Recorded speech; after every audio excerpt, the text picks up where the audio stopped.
अस्सलामुअलैकुम रहमतुल्लाहि व बरकातुहू। बई सज्जनों बेलियो दोस्तों, तो यह वेख रहे हो तुसी कीरा फुल्लां नूं खांदा है, बमरा कीरा है। तो जे इहदी असी तलफी नहीं करांगे इन्हां दिनां च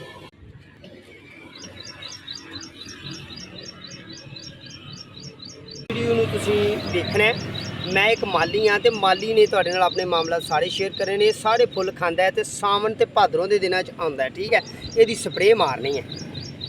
हर पौधे के फुल तो बहेगा तो फुल नूं खा जाएगा। तो गार्डन के फुल जिहड़े ने, जिहड़े फुल्लां दे मकसद वास्ते असीं आए हाँ, तो जिहड़े फुल्लां दे मकसद वास्ते असीं गार्डन सजाया वो तो सारा ही निज़ाम ख़राब कर देगा। ठीक है जी, बाकी मामला तुहाडे नाल इंशाअल्लाह शेयर करांगे। तो इनू जी स्प्रे मारनी है, कोई भी जहरदार स्प्रे मारो तो कोई भी मामला तुसीं इहदे नाल करो ताकि इहदा सदेबाब हो जाए तुहाडे गार्डन च जे हैगा। तो ये गुल दुपहरी के फुल भी खा जाता है, गुल दुपहरी के फुलों का भी दुश्मन है। ठीक है जी, बाकी माली नूं करो सब्सक्राइब, बैल आइकन के बटन दबाना है। तो इंशाअल्लाह दोबारा फिर मुलाकात होगी। उन्नी देर तक अपने मेज़बान के अपने प्यारे इम्तियाज़ माली नूं दो इजाज़त।